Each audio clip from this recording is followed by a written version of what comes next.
everyone. In this video I'll be discussing the complete genetic history of the Iranian peoples. So not only the people of what is today Iran, but also the inhabitants of modern-day Afghanistan, as well as Tajikistan and other Iranian speakers in nations such as Pakistan and the nations of the Caucasus, notably Azerbaijan and Georgia.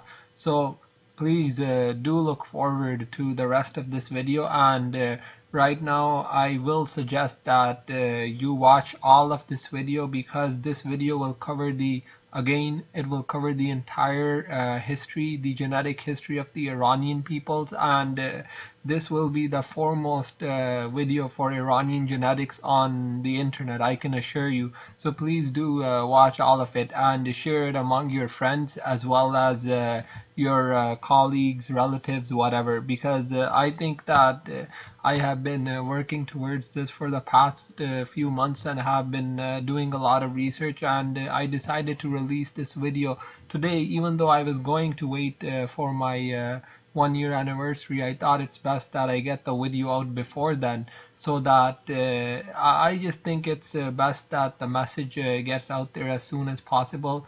So yeah, that's pretty much it. And in this video I will be covering autosomal breakdowns, I will be using PCA charts, I will be referencing many studies, and I'll be also taking a look at Iranian haplogroups based on a study from 2012. And please do look forward to that. Thank you.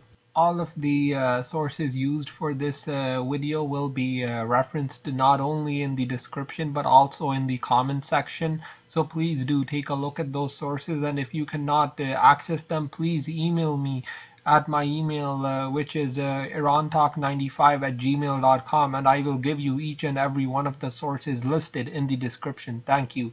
And a final word here is that I'd like to thank all of my loyal supporters and subscribers who have been with me for a very long time. So without further ado, I shall begin right now. The very first inhabitants of what is today Iran, specifically the Iranian plateau, were farmers, and these farmers emerged in the Zagros mountains sometime during the Neolithic. The Neolithic Iranian farmers. Now, they were not Iranic speakers, since the Iranian languages arrived into Iran at a later date from Central Asia, but nonetheless these Iranian farmers formed the basis of the modern Iranian genome, and their origins were largely from a basal Eurasian type population and mixing with some sort of pre-existing West Eurasian population. Now, it's not really sure what this population was, as we do not have such samples available, but nonetheless the Neolithic Iranian farmers were heavily basal Eurasian derived, and the basal Eurasians were one of the first humans out of Africa. And this is very notable, even though they were not sub-Saharan Africans and were actually quite distinct from them. They nonetheless split off from the what is today the modern-day African population, the ancestors of the modern-day African populations, thousands of years before the emergence of sub-Saharan Africans. And that's what's interesting here. And these basal Eurasians would go on to contribute genetically to much of the contemporary as well as ancient populations of the Near East. The genetic origins of the Neolithic Iranian farmers were first uncovered in the 2016 study from Lazaridis, Iosif Lazaridis, which looked at the native farmer populations of the Near East, where farming emerged. The article was titled "Genomic Insights into the Origin of Farming in the Ancient Near East." And what this study concluded was that farming was discovered in the ancient Near East twice at around the same time during the Neolithic period. And basically, I think the original farming population, one of the first were the Natufians, who contributed significantly to the genetic makeup of the modern day Saudis and Arabs, mostly Semites. And the other population discovered were the Neolithic Iranians, and these farmers contributed significantly to contemporary populations of Iran and South Asia, as well as those of the Caucasus and Central Asia as well. In fact, it was these Neolithic Iranian farmers who later brought civilization to the Indus Valley Basin, migrating there from Iran and establishing the Indus Valley civilization, which was one of the earliest civilizations in world history. And that civilization, the groundwork for that civilization was laid down by the Neolithic Iranian farmers. Now, one of the earliest civilizations to emerge from the Neolithic Iranian farmers, well, the material cultures here, the most notable is Ganjdara, and that's the site from where most of these samples were found. It's located in southwestern Iran, and it was actually these Neolithic farmers who would later hybridize during the Chalcolithic period with a population which was most similar to Chalcolithic Anatolians. The Neolithic period in Iran lasted from around 9000 BCE to 6000 BCE, after which the Chalcolithic period emerged. So the Copper Age, and it was during this period that the Chalcolithic Iranians emerged, again from the aforementioned admixture between the Neolithic Iranians as well as the Chalcolithic Anatolians, and this led the Iranian population, so the Chalcolithic Iranians, to gain minor Levantine related as well as Western hunter-gatherer admixture by way of these Chalcolithic Anatolians. And these Chalcolithic Iranians form around 65 to 75% of the modern Iranian genome, and this is very significant because this proves that much of the ancestry found among the modern day Iranian population is indeed native to the Iranian plateau and does not come from the outside, as was often asserted by the detractors of the Iranian nation. And most Iranians actually are not heavily admixed with Semites, South Asians, or East Asians, as is again commonly believed by the enemies of Iran Shah. These Chalcolithic Iranians were actually responsible for many great ancient civilizations, most notably the BMAC culture, and while the people of the BMAC were not wholly Chalcolithic Iran derived, they were nonetheless of Neolithic and Chalcolithic Iranian stock, and it was not only the populations of the BMAC but also there were many material cultures within Iran itself which were derived, which were rather created by these Chalcolithic Iranian farmers, most notably the Halmand and Giraffe cultures, which is very interesting as those cultures were quite prominent, and also the Elamite culture. The Elamites were probably likely mostly of Neolithic Iranian descent as well, though they could have had partial late Neolithic Iranian ancestry, which is best represented here by the Hutu cave sample from northern Iran. Now, the reason why I say that is because the modern day boundaries seem to have a decent amount of late Neolithic Iranian ancestry, and their location corresponds mostly to where the Elamites were based. So that is possible as well, though we need genetic confirmation on the Elamites, and we, for the time being, do not have any Elamite samples. But nonetheless, it can be said that the Elamites were neither African nor Semitic derived. Now, before I move on to the arrival of the Iranics into the plateau as well as the genetic composition of the BMAC peoples, I would like to discuss the genetic another population which contributed significantly to the modern day Iranian genome, around 20 to 25% and as high as 30%. And this population was the Proto-Indo-Europeans who emerged on the Pontic Caspian steppe. Now, the Proto-Indo-Europeans, the Yamnaya people, the original you could say, these are the original speakers of Proto-Indo-European. These individuals were derived from a population which was very similar to the Neolithic Iranian farmers known as the Caucasus hunter-gatherers, and these Caucasus hunter-gatherers rather hybridized with the populations, the native populations of Eastern Europe known as the Eastern hunter-gatherers to form the Yamnaya people. And they were largely maternally they were of Caucasus hunter-gatherer descent, and paternally they were of Eastern hunter-gatherers. And these Eastern hunter-gatherers largely migrated into the Caucasus and mixed with the native women. And from this you had the Yamnaya peoples, who then migrated into Europe and admixed with the native European farmers, who themselves were derived from Anatolian farmers and from the native Western hunter-gatherers. And this is quite interesting because while these farmers originated from the Middle East, they migrated into Europe and admixed with the native populations, and then these European farmers admixed with the Yamnaya people to form the Proto-Indo-Iranians, as well as the speakers of various other Indo-European languages. The ancestors to the speakers of various other Indo-European languages. Now, these Proto-Indo-Iranians then migrated eastwards into Central Asia and formed the Sintashta culture, from which arose the Andronovo culture. And the Andronovo culture is believed by many scholars to be ancestral to the Indo-Iranians, who then migrated into Iran and India. Now, you may be wondering, if this is the case, wouldn't that confirm the old notion that the early Iranics, notably the Persians, Medes, Sogdians, as well as the Vedic Aryans, were largely of Nordic ancestry and were comparable to modern day Europeans?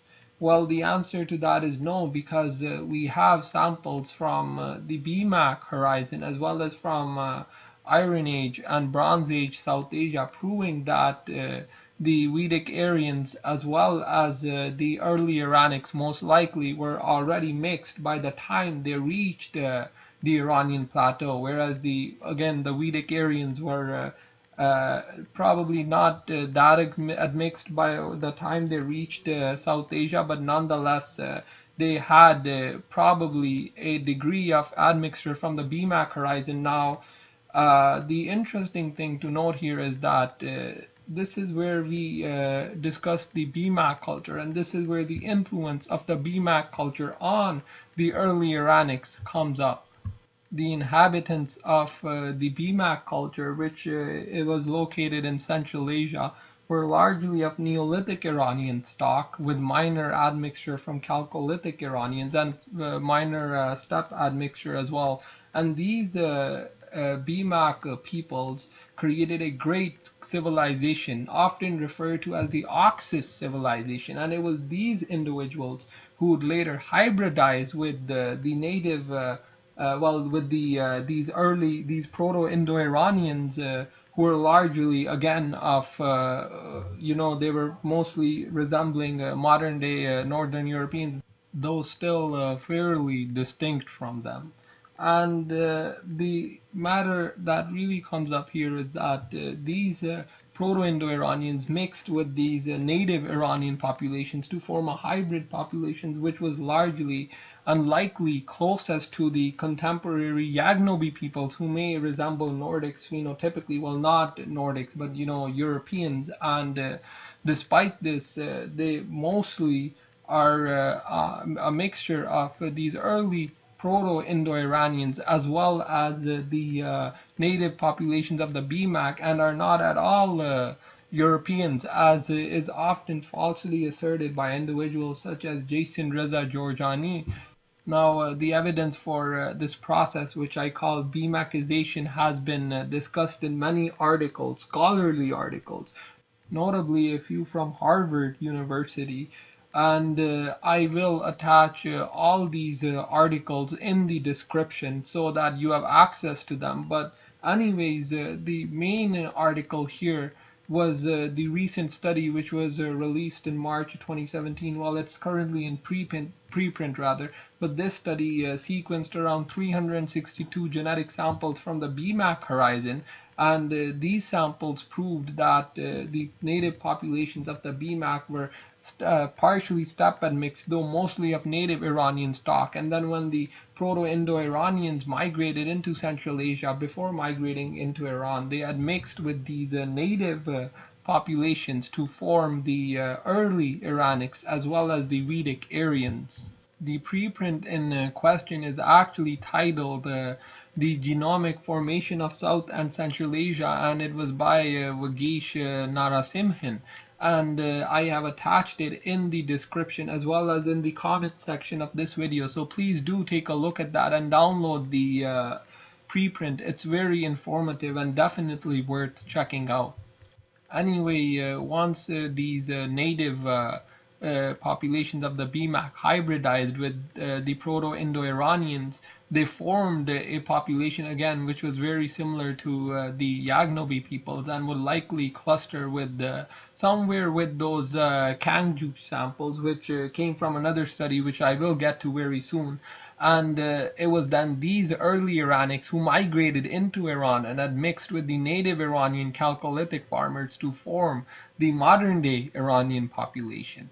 And also the BMAC peoples contributed significantly to the genetic makeup of the peoples of the Eastern Iranics rather, and these Eastern Iranics, so today's Pashtuns as well as Yagnobis, Tajiks, are mostly ancestrally derived from these populations, specifically these BMAC populations, and they do have a great degree of steppe admixture as well, and hence why they do not cluster with modern day Iranians, but rather South Central Asians, and especially uppercase South Asians, though I will get into that later. So again, the BMAC populations form a significant basis for the modern day Iranian populations, the genetic basis of the modern day Iranian peoples.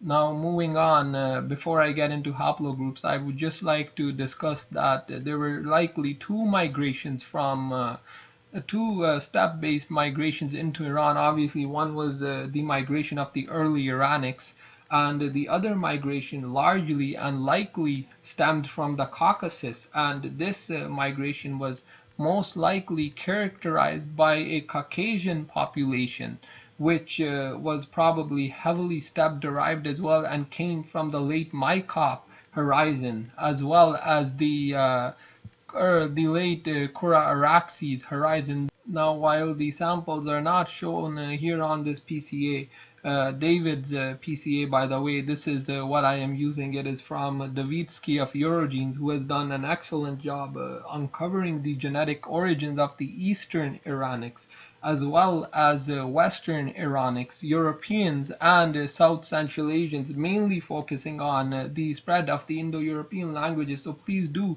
check out his blog. The study which took a look at these populations, these Caucasian populations, is known as the genetic prehistory of the Greater Caucasus, and it basically looked at the late steppe populations which migrated into the Mycop horizon, as well as the populations of the Kura-Araxes culture. And this is another excellent source which proves the genetic continuity within Iran, as most of these populations do cluster with most of these Kura-Araxes populations rather, samples rather, do cluster with the contemporary Iranians, which is showcased here by this PCA from the article, and it's another one definitely worth checking out. So please do take a look at this, and this is very recent actually. It's from May 16th of this year. So yeah, definitely check out this article, and once the samples are released, it's likely that contemporary populations of northwestern Iran, such as the Azeris, as well as the native Iranian populations of the Caucasus, notably the Tats, as well as the Ossetians, derive most of their ancestry from these people, so the people of the Kura-Araxes culture, and I think the Kurds would rather fall under that category as well. Now moving on, we get into now I will get into another important population here, and that is obviously the other major study which came out this year, and this study took a look at the Tian Shan nomads. Now, the most notable of these nomads were the most relevant to Iranians were the Kangju people, who were likely largely derived from the Sogdians, or were mostly, or rather were the Sogdians themselves. Now, these Kangju nomads largely were of West Eurasian stock, and were around the similar proximities derived from a steppe source as well as a BMAC source, hence why they cluster rather in between these two populations. And these Kanju peoples, minus their minor 3 to 10% East Asian admixture, likely represent what the early Iranics look like. So these Kanju peoples are representative of the early Iranics, and I also think that they are pretty representative of the ancient Eastern Iranics. So the Khwarezmians, the not the Scythians, I'll get into them soon, but the Khwarezmians, the Sogdians, as well as the Bactrians, I would say so. So yeah, that's something else which is quite remarkable, and something definitely to take into account here.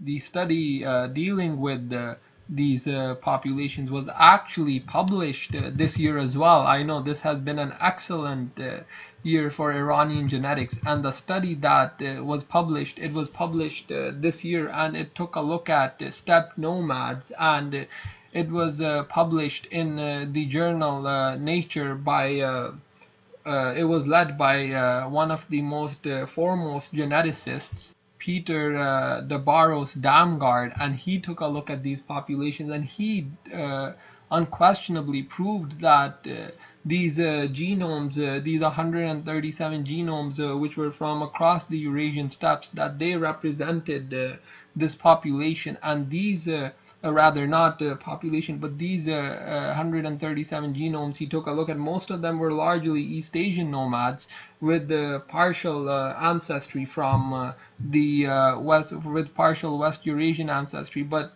the key population here were the Kangju people, and they were from Central Asia, from the very eastern part of what is today Central Asia, and these samples proved that there was limited East Asian admixture in Central Asia, in Iranian Central Asia, in the prior to the Mongol expansions, as well as the Turkic expansions into the region. So this study, which I have attached in the description as well as the comment section, is also worth taking a look at.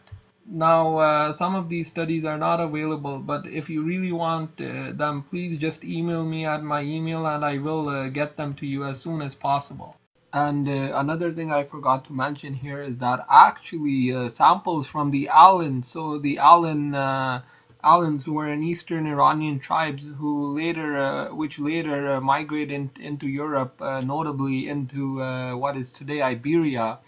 The Alans were sequenced as a part of this study as well, and it was found that most of these Alan samples actually clustered with contemporary Near Eastern and Caucasian populations. By Near Eastern, it was obviously not the Semites, but rather the Iranians, as well as populations of the Caucasus, notably the Azeris, the Georgians, the Armenians, and also the Ossetians, and that's fairly interesting as well. Although there were a few outliers, one which clustered with the South Central Asians, and another which clustered with the Europeans.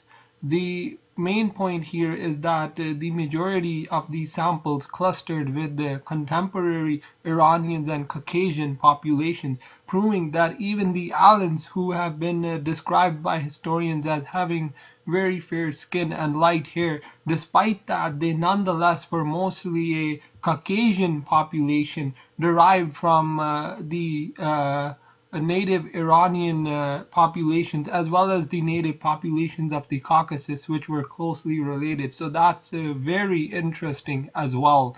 And it also debunks the notion that the Alans were actually a European people, and often they are used to prove the supposed Europeanness of the ancient Iranians, when in reality that's not at all the case. So that's also something interesting to take into account here. And now I will be taking a look at a Scythian study. There were two studies in which Scythian samples were featured in. The first one was released in 2017, and the second one is a Damgard study from this year. So yes, that study also included Scythian samples. Now, what's interesting here is that the Scythians showed little to no native Iranian admixture and were mostly largely of Andronovo descent, with around 20 to 50% East Asian derived admixture mediated through the maternal line. And this was first discovered in Reich's 2017 study, which was titled Ancestry and Demography and descendants of Iron Age nomads of the Eurasian steppe. And this study actually was the first study taking a look at Scythian genetics, but not only Scythian genetics, as well as the genetics of the Sarmatians. And this study found, again, as I previously mentioned, that Scythians were mostly of Andronovo stock with very little native Iranian influence. Well, not Iranian, by that I mean the native populations of what is today Iran, the Iranian farmers. But the interesting thing again here is that they had a significant East Asian admixture and thus were again not Europeans. And another interesting thing here is that the Sarmatians actually had very little East Asian influence, and they did have minor native Iranian influence as well from the Iranian farmers, likely mediated through the BMAC culture, or possibly in the Caucasus. That is unknown for the moment.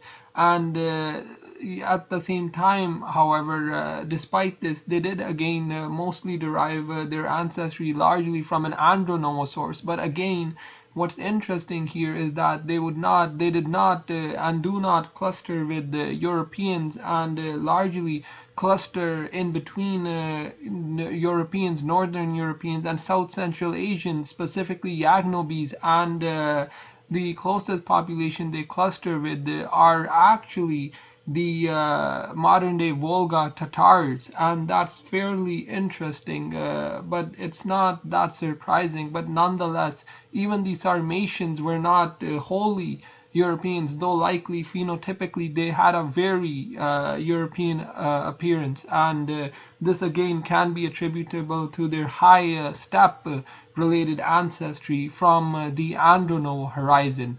And the similar conclusion was reached in Damgard study, which took a look at the Saka samples. These were the Asian Scythians, and again it found that most of their DNA was West Eurasian derived, but they still had a significant East Asian admixture as well. A final thing I wanted to discuss here is that we also have a sample from the Iron Age in Iran, and it clusters pretty much with modern day Iranians. We also have Bronze Age Iranian samples, and they do cluster in the vicinity of the modern day Iranics as well. And then we also have samples from the 1500s in Iran, and again this one sample also clusters with the contemporary Iranians, and this is remarkable, proving the genetic continuity in Iran since the Iron Age, and proving individuals such as Jason Reza Jorjani wrong in their claims in regards to the genetic stability of Iran. Mongol and Arab, as well as Turkic admixture in Iran is actually very limited, exceeding no more than 5 to 10% in average, and with some populations, some individuals do have more than that, but the average is around to 5% total foreign admixture in Iran, and most of this actually comes from the later East Asian migrations, which significantly impacted the Azeri population, who derive around 7 to 10% of their ancestry from this source. And in southern Iran, most of it comes from Semitic expansions, likely during the ancient period, but from the Islamic period, there is really no more than 2 or 3% Semitic related admixture in Iran. And here are the calculations I did with Davidsky's global K25 calculator, and they show that most of the ancestry in Iran is actually native, derived from BMAC as well as steppe populations, and most of the foreign admixture exceeds no more than 10%, and the Semitic related admixture is here represented by the Natufian, and the East Asian related ancestry is represented by the Mongolian, and everything else is native. And in all the Iranian populations, you can clearly see that there is 90 to 95% genetic continuity since the Iron Age. And this goes for the population of contemporary Iran now. This is for most of the population, not including minorities such as the Baluchis, the Arabs in the southwest, as well as the Turkmen and some Azeris. But for the most part, Iranians have 90 to 95% genetic continuity since the Iron Age. And now I will get into the haplogroups and the situation of the haplogroups found in Iran.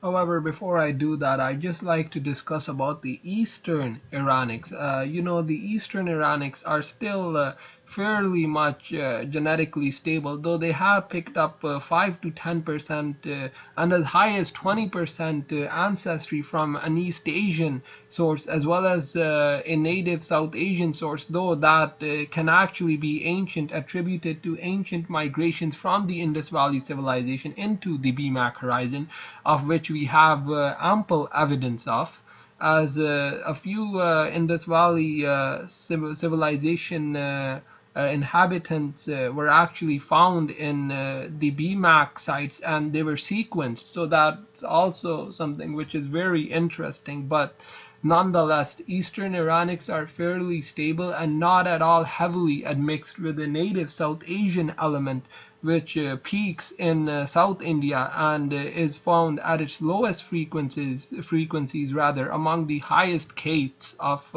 Indo-Aryan origin, at around 15 to 20%, and I myself actually have around 18 to 22% of this admixture. So yeah, that's because of my uppercase origins, and that is actually one of the lowest in South Asia. I believe only the Jats as well as the Kalash have lower among the Indic speakers. But anyways, this video is discussing Iranics and not Indics. So now I will get into the haplogroup situation in Iran. Now all of the data on Iranian Y haplogroups comes from a 2012 study by Grugni. And this study looked at the Y DNA of Iranian populations across Iran. And I will thoroughly analyze this study right now here, because I have not taken a look at haplogroups in any of my videos, and I think it is necessary to do so. Now, haplogroups cannot compete with autosomal admixture or PCA projections, so they do not rather really show the full picture of genetics, but nonetheless they are good indicators of ancestry. Paternal ancestry, direct paternal ancestry rather. And these haplogroups, what they show is the direct paternal line of an individual, so through their father's line, not anything other than that. And each individual only has one paternal haplogroup, not multiple paternal haplogroups, but rather only one paternal haplogroup. Now, while all autosomal DNA has shown 90 to 95% genetic continuity in the Iranian population, these haplogroups again show something very similar, but it is much more diverse than that. And the most notable haplogroup in the Iranian population, which according to this study occurs at 22.5%, is J2, and this is the native Iranian haplogroup from the native Iranian farmers, though it's not the only one associated with them, as E as well as G has been associated with the native Iranian farmers as well, but this occurs as it at a total of 22.5%. Moving on, the next most common is R1A, which is from the early, rather the Proto-Indo-European, so from Central Asia and the early Iranics, and this occurs at around 14.3% among the Iranian population. And after this at 10.1% is R1B, and R1B is the haplogroup which came from the population of the Caucasus into Iran. So the native population of the Caucasus herders who migrated into Iran, and that again occurs at 10.1%. And in total, the haplogroup R, all different clades, occur at 27.3%, and in total this actually outnumbers the J2, but overall the specific clade of J2 is more numerous than haplogroup R among the Iranian population. The Semitic related haplogroup J1 occurs at 8.9% on average among the Iranian population, though very limited of this, though most of this rather can be attributed to early Semitic expansions, and only a limited can be attributed to the Arab conquests. Now the likely amount is around 2%, because the Arab haplogroup J13CD was not tested, but if it was, it wouldn't have exceeded more than 2%. Nonetheless, most of J1 is actually concentrated in the province of Avaz, where it occurs at around 31.3%. J1 is also found at a differing degree among the Semitic populations of, not the Semitic population, but among the Zoroastrians, and this is also quite interesting, and this proves that most of it cannot be attributed to the Arab conquest, of which I feel only 2% really can, and the majority actually comes from pre-Islamic Semitic, prehistoric even, Semitic expansions into Iran. And I think that is what this is. Moving forward, the haplogroup related from the G, haplogroup G occurs in 11.7% of the Iranian population, and most of this is again from native farmer expansions, likely from the Chalcolithic Anatolians who migrated into Iran and hybridized with the Neolithic Iranian farmers. Now finally, the Turkic haplogroup Q occurs at 5.8% in the Iranian population, and most of it is actually among the Turkmen. And that is it pretty much, as well as among the Azeris as well. Aside from that, it doesn't really occur in much of the remainder of the Iranian population, only the Turkic speakers mostly. Afro-Iranian haplogroup, E1, B1, A1 is only found among the Bandaris and the Afro-Iranians, and it's very limited overall, but aside from that, it's not really found in much of the Iranian population. It's found among the Baluch as well, and the Gashmi from Hormuzgan, but aside from these populations, it's not really found. All other remaining clades of E found in Iran are West Eurasian clades of the haplogroup and not African clades, and they also do not occur at great frequencies. The ones that do occur at great frequencies are also found among the European, Southern European populations, and they also do not really occur more than around 4% in total. So again, E is very limited in Iran, and that's pretty much it for the haplogroup picture in Iran. So the genetic haplogroups as well as all the haplogroup charts. So here's the chart for J1. Again, J1C3 prove that foreign admixture among the Iranian population is very, very limited. And while haplogroups are not the best representative of this, nonetheless, they do contribute to this picture of genetic continuity in Iran since the Iron Age. And this is further buttressed by all of the PCA as well as the evidence, the autosomal evidence I have shared thus far. Now, the only thing we are missing here is actually early Iranic as well as Achaemenid, Parthian, and Sassanid era samples from Iran. Now, these samples will likely come out very soon, perhaps within a few years. But again, these samples will show there to be 90 to 95% genetic continuity in Iran since the Iron Age, and debunk any claims to ancient Iranian civilization made by individuals such as Jason Reza, well, made by not Giorgiani, but made by individuals such as those associated with white nationalism, Afrocentrism, as well as deluded Iranians such as Jason Reza Giorgiani.